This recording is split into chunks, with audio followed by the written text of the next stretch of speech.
Hi friends, welcome to my channel. ఈరోజు నేను beetroot మురుకులు చేస్తున్నా. దానికోసం బియ్యపిండి అలాగే నేను మినప్పిండితో చేస్తున్నా. మినప్పప్పు దోరగా వేయించి నేను మిక్సీ పట్టుకున్నాను. కేజీ బియ్యానికి 1/2 కిలో మినప్పప్పు సరిపోతుంది. ఇప్పుడు దీంట్లోకి 1 స్పూన్ సాల్ట్ అలాగే కొంచెం వాము దీన్ని ఇలా క్రష్ చేసి వేసుకోవాలి. 1 స్పూన్ కారం, మీరు కారం ఎక్కువ కావాలనుకుంటే ఎక్కువ వేసుకోవచ్చు, తక్కువ తినేవాళ్ళు తక్కువ వేసుకోవచ్చు. అలాగే 2 స్పూన్లు నువ్వులు. దీన్ని మంచిగా మిక్స్ చేసుకోవాలి. ఇప్పుడు నేను 2 బీట్రూట్ తొక్కు చేసి ముక్కలుగా కట్ చేసి ఇలా మిక్సీ పట్టుకున్నాను. ఈ పేస్ట్ మొత్తం ఇందులో వేసి మిక్స్ చేసుకోవాలి. ఇప్పుడు దీన్ని మొత్తం మంచిగా మిక్స్ చేసుకోవాలి. ఇలా బీట్రూట్ వేసుకున్నాక దీంట్లో కొంచెం కొంచెం వాటర్ పోసుకొని ముద్దలాగా చేసుకోవాలా.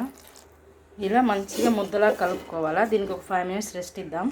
ఇక్కడ డీప్ ఫ్రైకి ఆయిల్ కాగుతుంది. ఇప్పుడు మనం కొంచెం కొంచెం పిండి తీసుకొని ఇలా జంతికల గొట్టంలో పెట్టుకోవాలి. నేను ఆల్రెడీ దానికి ఆయిల్ అప్లై చేస్తాను. ఇలా సరిపడా పెట్టుకోవాలా. వీడియోలో చూపిస్తున్నట్టు ఇలా ప్రెస్ చేసుకోవాలి. మనం అలా డైరెక్ట్గా ఆయిల్లో కాకపోయినా ఇలా ఒక నాప్కిన్ తీసుకొని దాన్ని తడిపి పిండి ఇలా ఒక ప్లేట్లో వేసుకొని ఇలా కూడా ఒత్తుకోవచ్చు. ఫైనల్గా బీట్రూట్ మురుకులు ఫ్రై అయిపోయినాయి. వీటిని ఇప్పుడు పక్కన పెట్టుకుందాం. ఇప్పుడు మనం ముందుగా ఒత్తి పెట్టుకున్న వీటిని తీసి ఆయిల్లో వేసుకుందాం. ఇలా మనం రెడీ చేసి పెట్టుకున్నవన్నీ ఆయిల్లో వేసేసుకోవాలి. మా ఇంట్లో బీట్రూట్ ఎక్కువ తినరు, మా పిల్లలైతే అస్సలు తినరు. అందుకని నేను ఇలా ఈ రెసిపీ ట్రై చేశాను. మీరు కూడా ట్రై చేసి ఎలా వచ్చిందో నాకు కామెంట్ చేసి చెప్పండి. అలాగే నా ఛానల్ సబ్స్క్రైబ్ చేసుకోవడం మర్చిపోకండి. బాయ్. నెక్స్ట్ వీడియోలో మళ్ళీ కలుద్దాం.